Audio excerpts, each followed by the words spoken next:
এই ধরনের প্রশ্ন আমি কখনো মোকাবেলা করি নাই। তুমি যে প্রশ্নটা করেছো তার মানে হলো যে তুমি বোধহয় শিষ্টাচার বহির্ভূত কিছু মানে আচরণ দেখতে পাচ্ছ মনে হয়। আমার ধারণা তোমরা দেখতে পাচ্ছ এটা, আমি এভাবে কমেন্ট করবো না। আমি ভোটারদেরকে অনুরোধ জানাবো তারা যেন সকল চক্রান্তের জাল ছিঁড়ে ইলেকশনের দিন যথাযথভাবে তাদের ভোটের অধিকারটা প্রয়োগ করবে, যেটা আমরা আদায় করেছি, অধিকার প্রয়োগ করবে তারা।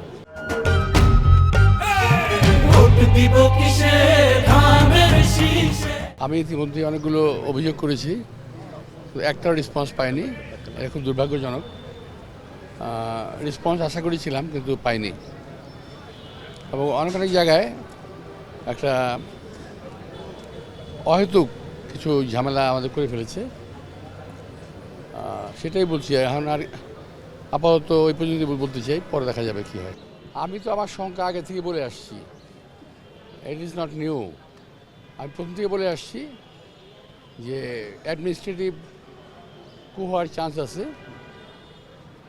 কিছু কিছু লোকের উপর কিছু কিছু লোকের ঊর্ধ্বতন মহলের দুর্বলতা আছে, তাদেরকে তারা পাশ করাবেই।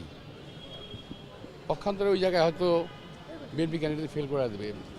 কিছু কিছু দলের জন্য এই দুর্বলতা কাজ করতেছে, এবং আমি শুনেছি, সত্য মিথ্যা আমি জানি না, একেবারেই ঊর্ধ্বতন মহলের একটা লিস্ট তৈরি হয়েছে যে এই লোকগুলোকে পাশ করতেই হবে, একটা বিশেষ দলের, তাদেরকে পাশ করাতেই হবে। এবং তাদের কথাবার্তা আচার আচরণে মনে হচ্ছে যে তারা জিতে বসে আছে।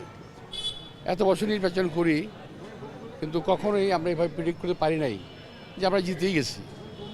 জনগণ ভোট দেবে, কাকে দেবে, কখন দেবে, কীভাবে দেবে, সেটা তো জনগণ জানে। কিন্তু আগে আমি কীভাবে বলবো?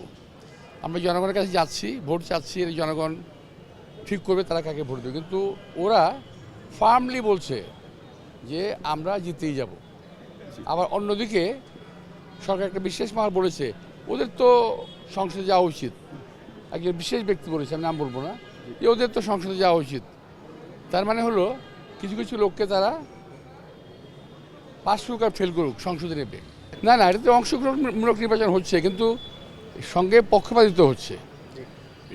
ঠিক আছে, আমি পক্ষপাতিত্বের কথা বলছি যে এই পক্ষপাতিত্বটা খুব খারাপ।